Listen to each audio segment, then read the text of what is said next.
Guys, இன்னைக்கு நான் பேச போற விஷயம் காப்பி ரைட்.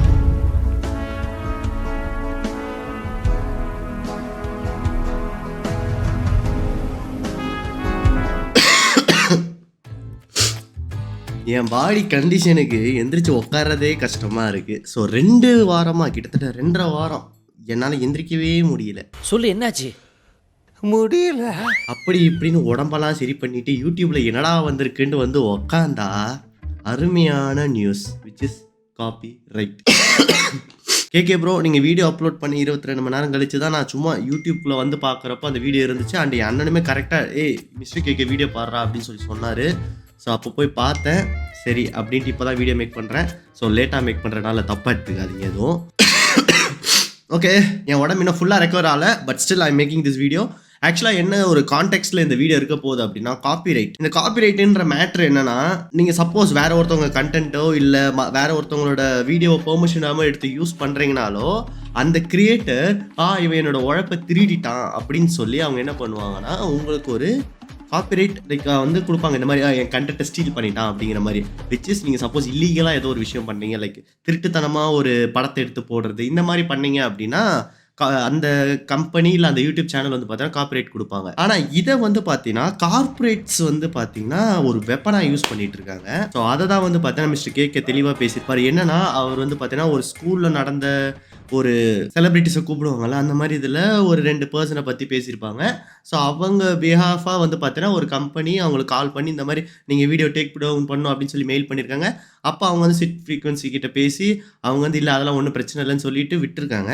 அதுக்கப்புறமேட்டு ஒரு 15 டேஸ் கழிச்சு வந்து பார்த்தீங்கன்னா அவங்களுக்கு காப்பிரைட் வந்து பார்த்தீங்கன்னா விழுந்திருக்கு. கோடியில் அக்கா அப்படின்னு வீடியோ போட்டு இருந்திருப்பேன். அதாவது என்ன இருக்கும் அப்படின்னா, அந்த வீடியோ சொன்னால் திரும்பி இதில் சொல்கிறேன். இன்ஸ்டாகிராமில் பேஜ் வச்சு அது மூலிமா வந்து வெப்சைட்டுக்கு வர வச்சு எக்ஸ்க்ளூசிவ் கண்டென்ட் போடுற ஒருத்தர். அந்த எக்ஸ்க்ளூசிவ் கண்டென்ட் ஆபாசமாக தான் இருக்கும், ஆபாசமாக தான் இருக்கு. இப்போ என்ன பிரச்சனை அப்படின்னா, அவங்க வந்து அவங்கள எக்ஸ்போஸ் பண்ணிக்கிறதும் அதை கண்டென்ட் போடுறதும் சம்பாதிக்கிறதும் அவங்க தனிப்பட்ட விஷயம், ஓகேவா? பட் இங்கே என்ன பிரச்சனை அப்படின்னா, இவங்க ஒரு ஸ்கூலில் சீஃப் கெஸ்ட்டாக வந்திருப்பாங்க. அதுவும் இண்டிபெண்டன்ஸ் டே அன்னைக்கு வந்துட்டு படிப்பு முக்கியம் இல்லை, ஸ்கில் தான் முக்கியம் அப்படின்னு சொல்லியிருந்திருப்பாங்க.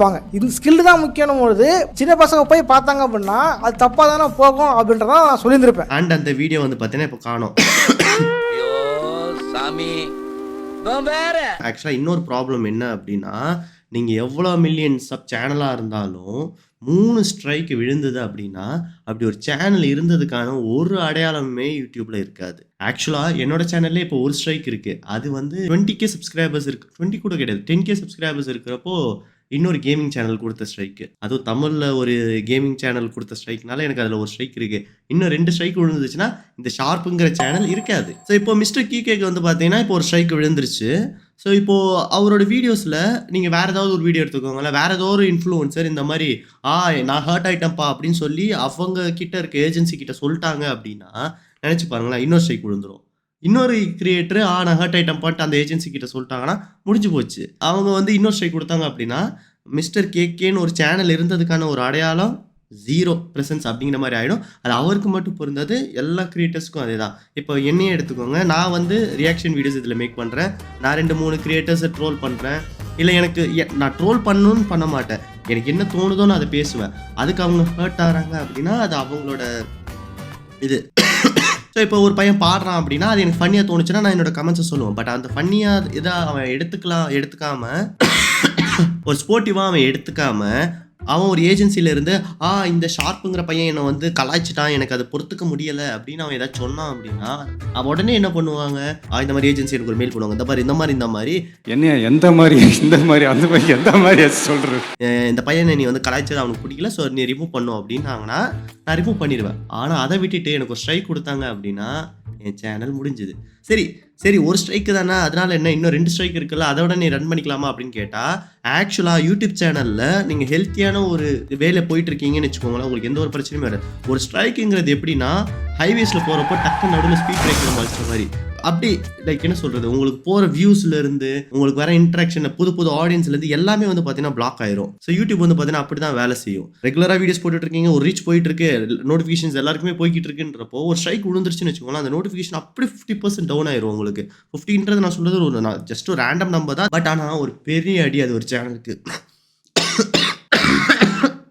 ஸோ இப்போ மிஸ்டர் கேகேக்கு இது நடந்திருக்கு, இதுக்கு நம்ம பேச்சு கொடுக்கல, இதுக்கு நம்ம சப்போர்ட் பண்ணலை, இந்த மாதிரி இன்னும் நிறைய கிரியேட்டர்ஸ் நம்ம பேசாமல் விட்டுட்டோம் அப்படின்னா இன்னும் நிறைய கார்ப்பரேட் கம்பெனிஸ் வந்து இதை வந்து ஒரு குட் எக்ஸாம்பிளாக எடுத்துப்பாங்க. எப்படின்னா இங்கே பார்த்தீங்களா, நாங்கள் இந்த கிரியேட்டருக்கு வந்து இதை பண்ணி கொடுத்துட்டோம், ஸோ அடுத்து ஏதாவது ஒரு கிரியேட்டர் உங்களை ஏதாவது எதுவுமே பண்ணாமல் நாங்கள் உங்களை ப்ரொடெக்ட் பண்ணுறோம், ஜெட் லெவல் செக்யூரிட்டி நாங்கள் உங்களை கொடுத்து அப்படியே கூப்பிட்டு போகிறோம் அப்படிங்கிற மாதிரி அவங்க வந்து பார்த்தீங்கன்னா பண்ண ஆரம்பிச்சிருவாங்க. அப்படியே விட்டிங்க அப்படின்னா இந்த கார்பரேஷன் வந்து ஈஸியாக வந்து யூடியூப் ஆளுவாங்க தவிர நம்மள மாதிரி வந்து சாதாரண ஆளுங்களாம் வந்து மேலே வரவே முடியாது. ஆக்சுவலாக மிஸ்டர் கேகே அவர் வீடியோ பார்த்து எனக்கு உண்மையிலே ரொம்ப ரொம்ப ஷாக் ஆயிடுச்சு. ஏன்னா அந்த கால் ஒரு சிட் ஃப்ரீக்வன்சியும் அந்த ஏஜென்சியும் ஒரு கால் பேசியிருப்பாங்க. அந்த இதில் அந்த ஸ்கூல் பேரே தெரியாமல் நாங்கள் ஸ்கூலுக்காண்டி பேசுகிறோங்கிறான், திடீர்னு என்னென்னமோ மாற்றி மாற்றி பேசுகிறாங்க அந்த ஏஜென்சி. யாரு சார் வாரெக்ஸ்னா என்ன agency? Are you a legal team of the particular school? Legal team Are you a legal team of that particular school? Digital content மட்டும் ரிமூவ் பண்ணி தரோம் உங்களுக்கு. இதுக்கு மேல நீங்க இந்த மாதிரி பீப்புள் கால் பண்ணி டிஸ்டர்ப் பண்ணாதீங்க. இல்ல ஸ்கூலுக்கு ஏதாவது பிரச்சனை இருக்குன்னா ஸ்கூலுக்கு ஏதாவது லீகல் டீம் இருப்பாங்க, அவங்க பாத்துப்பாங்க. நடுவுல வந்துட்டு நீங்க ஒரு ஏஜென்சி பர்சனா நீங்க கால் பண்றது கரெக்ட் கிடையாது. ஓகேங்களா? இப்போ நாங்க எதுவுமே பேசக்கூடாதுன்னு சொல்றீங்களா? சார் நீங்க யாருன்னு நான் கேக்குறேன் இந்த விஷயத்துல. இந்த விஷயத்துல அவங்களோட டிஜிட்டல் கண்டென்ட் நாங்கெல்லாம் ப்ரொடெக்ட் பண்றோம். ஓகேங்களா? ஓகே, சோ நீங்க இப்பதான் நீங்க ஸ்கூலுக்காக பேசுறீங்க, இப்போ நீங்க டிஜிட்டல் கண்டென்ட் கிரியேட்டரோட பர்சன் பேசுறீங்க. யாரு சார் நீங்க? இந்த விஷயத்துக்கு உங்களுக்கு என்ன சம்பந்தம்? குமார் சொல்லுங்க, யார் இவரு? ஸோ ஒரு கார்ப்பரேட் கம்பெனி நினச்சா உங்களை என்ன வேணால் பண்ணலாம் அப்படிங்கிறதுக்கு இது ஒரு எக்ஸாம்பிள். இந்த மாதிரி நிறையா கார்ப்பரேட் இஷ்யூஸ் யூடியூப்பில் நடந்திருக்கு. ஸோ அதில் இதுவும் இன்னும் வந்து பார்த்தீங்கன்னா இப்போ ஆட் ஆயிருக்கு. மிஸ்டர் கேகே என்ன ஆனாலும் நானும் என்னோட சப்ஸ்கிரைபர்ஸும் உனக்காக என்றைக்குமே கூட இருப்போம் ப்ரோ. ஸோ கைஸ், முடிஞ்ச அளவு இந்த வீடியோவை உங்கள் ஃப்ரெண்ட்ஸுக்கு எல்லாருக்கும் ஷேர் பண்ணி அண்ட் உங்கள் கிரியேட்டர் ஃப்ரெண்டுக்கு ஷேர் பண்ணி இதை சப்போர்ட் பண்ணி ஒரு வீடியோ மேக் பண்ண சொல்லுங்கள். சப்போஸ் என்னோடய வீடியோவில் நான் இன்னும் எதுவுமே ஃபுல்லாக சொல்லலை, காரணம் என்ன, எனக்கு உடம்பு இன்னும் சரியாக ஆகலை.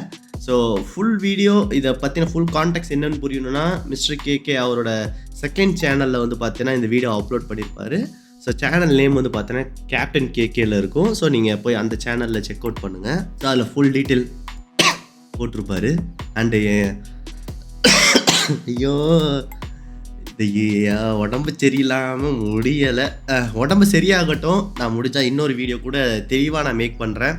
இப்போ என்னால் 2 வார்த்தை ஃப்ளூயண்டாக பேசினா இருமல் எட்டி பார்க்குறாரு.